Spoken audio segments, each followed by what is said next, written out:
Most of us are fighting a war inside our own heads. And we've been fighting for so long, we don't even realize we're fighting against reality. And in this war, you are, and always will be, the only casualty.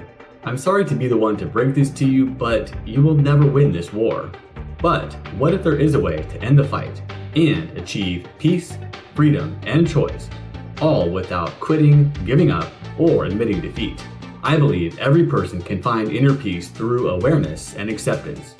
And in this video, I'm going to share with you a field guide, a sort of manual. I call it the Self-Awareness and Radical Acceptance Framework. Yeah, that's a mouthful.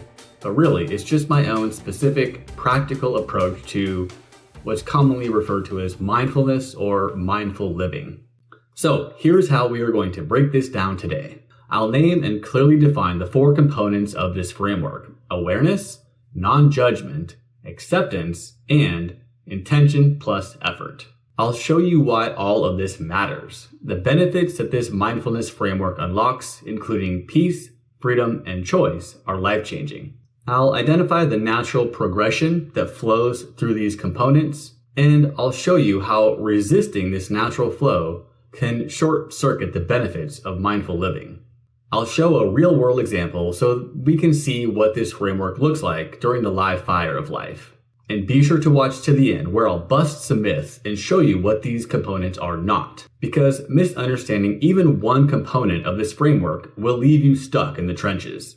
So, are you ready? Let's get started. To get us started, I'll share with you a sort of guiding mantra that really encompasses the entire idea of this whole framework in one short sentence. Feel free to affirm this out loud for yourself as well. I pay attention to what is happening internally and externally right now in this moment. This is awareness. And without judgment, I acknowledge that what is happening is reality.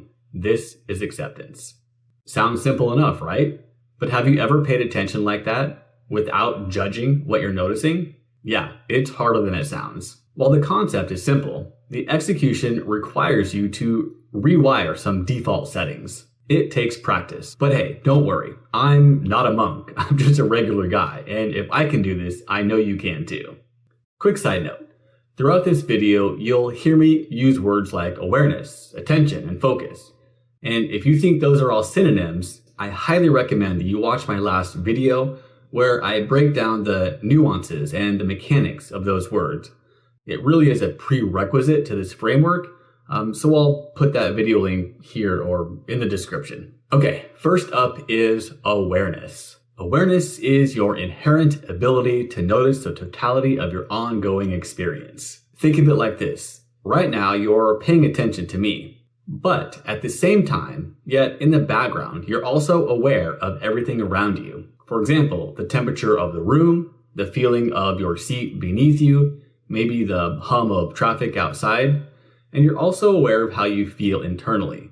Maybe you're tired or anxious or hungry or relaxed. You aren't focused on any one of those things, but because they are in your field of awareness, you have the potential to turn your attention to any one of them at any moment. So think of awareness as the entire field of everything that you can potentially perceive at any given moment. Okay, so why is this important? Because awareness reveals reality, and you cannot deal with reality unless you notice it first. Next up is non-judgment. This means refusing to assign value or a moral judgment to reality or to what's happening right now. And here's the challenge. Human beings are meaning-making machines. Something happens and we immediately slap a label on it. This is good. This is bad. This is unfair. This is wrong. This is awesome. We do this automatically. But non-judgment means dropping those labels. It means interrupting the constant running commentary in your mind and just observing what is happening with an "it just is" attitude. You are looking at the raw data of the moment, not your opinions about it. And why is this essential? Because non-judgment clears distortion. When you judge and label reality, you aren't actually seeing what's really there. You're seeing your emotional reaction to what's there. Non-judgment wipes that lens clean so you can see clearly. Third, we have acceptance. Think of acceptance as the embodied form of non-judgment. If non-judgment is the attitude, then acceptance is the action, or more accurately, the intentional non-action that grows from the attitude. To accept is to acknowledge that you are observing reality right now as it is, whether you like that reality or not. It is the moment that you stop that internal struggle against the facts. You simply witness the event, the thought, or the feeling, and you allow it to be there simply because it is already there. And why is this essential? Because acceptance engages truth. You cannot navigate a terrain until you admit where you are on the map. Acceptance is that admission. And finally, component number 4, intent plus effort. This is the part no one likes to talk about. It takes willful intention to direct your attention in the present moment. It takes actual effort to notice a trigger and not immediately react to it. Here is the reality. Awareness, acceptance, non-judgment are not accidental states. They are intentional choices. They require you to willfully create space so that you can observe what is happening as well as your immediate response to what is happening without getting carried away in those responses. And why is this essential? Because intention plus effort is the catalyst.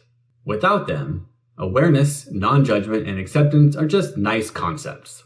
Intention plus effort is the energy that turns this framework from a neat philosophy into a powerful practice. So those are the 4 components of the framework: awareness, non-judgment, acceptance, and intention plus effort.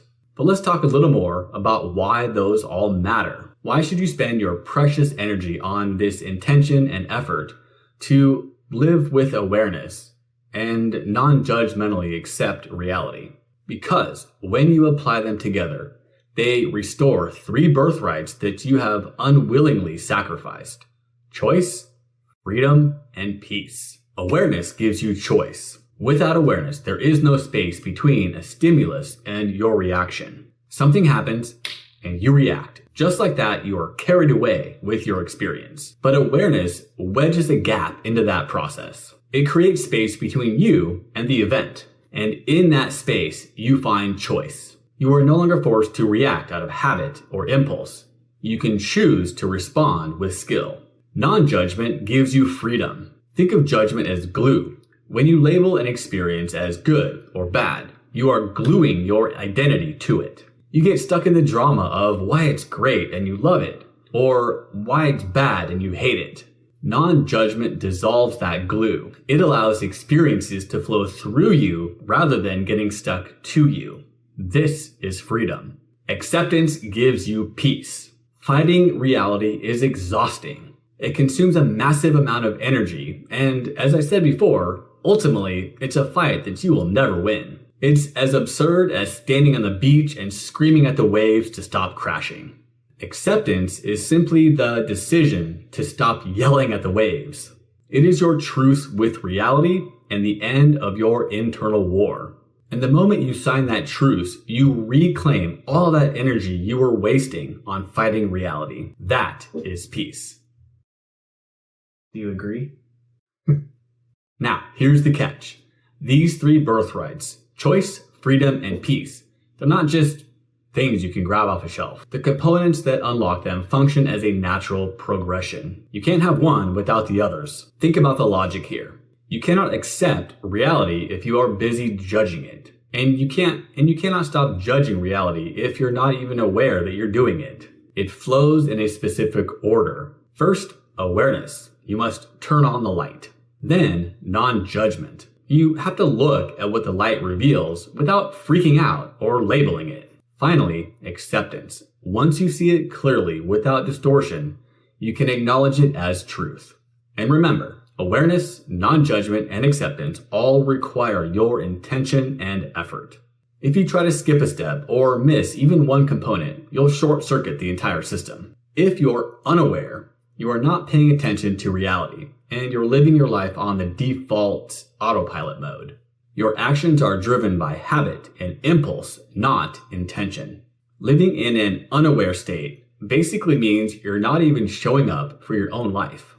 Even when you are fully aware of your reality, If you judge it, especially when it's painful, you only create more suffering by resisting reality.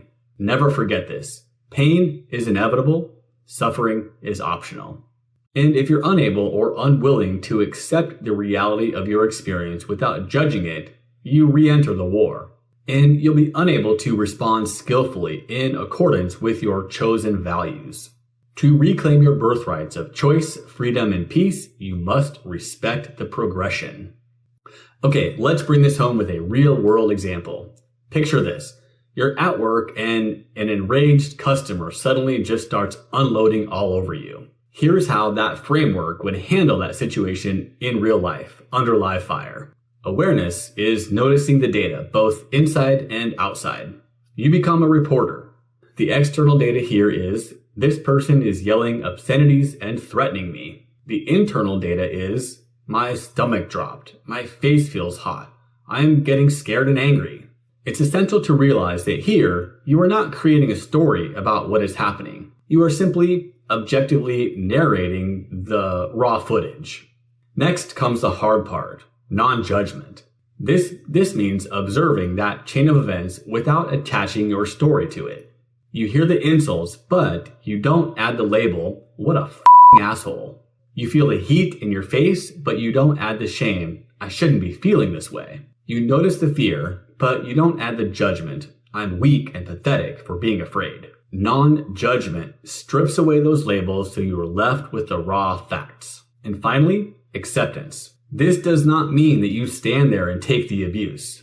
It means you acknowledge the reality of what's happening so that you can respond accordingly. Acceptance sounds something like this. Okay, this person is verbally abusing me and I'm feeling unsafe. I'm going to calmly remove myself from the situation and then decide what to do next. Because you accepted the reality of your situation without getting swept away by your emotional reaction to it, you were able to calmly move to safety. That's just one example of the power of this framework. Before we wrap up, let's bust some myths. Bust some myths. Wow, that's hard to say. We need to clear up some common misconceptions, because if you misunderstand or misapply awareness, non-judgment, or acceptance, you'll not only fail at the practice, you can actually make your life more difficult. Awareness is not mysticism. People often associate awareness with enlightenment or nirvana, some unattainable state reserved for an exclusive few mountaintop monks. It is not. Awareness is simply your deliberate, engaged presence in the unfolding moment to moment of your life. It isn't magic, it's mechanics. It's just you being here right now. Non-judgment is not indifference. This, I think, is the biggest trap. People think non-judgment means being a doormat, accepting the abuse from that horrible customer we talked about earlier, or having no values, or looking at evil and saying, meh, whatever. That is indifference. Indifference says, I don't care, it's not happening to me. Non-judgment says, I see this clearly, and I am not adding the distortion of my emotional reaction to it. You strip away the judgment so that you know your care is authentic, and so that you can respond effectively in harmony with your chosen values. Acceptance is not resignation. Please do not confuse these. Resignation is giving up. Resignation says, this is awful. I hate this. I can't stand this. I'm just going to roll over and give up. Acceptance is engaging with reality. Acceptance says, okay, this is the reality on the ground right now. I see it. I acknowledge it. Now, what is the best way for me to respond? Resignation is the end of action. Acceptance is the beginning of effective action. Okay, we have covered a lot of ground today. Let's quickly recap this field guide to make sure you have the full picture. We defined the 4 components: awareness, non-judgment, acceptance, and intention plus effort. Not as abstract concepts, but as real tools you can use in real time. We looked at why this all matters, how this combination of tools can restore your birthrights of choice, freedom, and peace. We walked through the natural progression and saw how skipping a step can short-circuit the entire system. And finally, we busted some myths and cleared up what these are not. And that's the framework. You now have the field guide. What you do with it is up to you. Remember the war we talked about at the beginning, the war in our minds against reality. You don't have to fight anymore. You can choose to lay down your weapons, stop resisting reality, stop distorting the truth, and simply be with your reality as it is.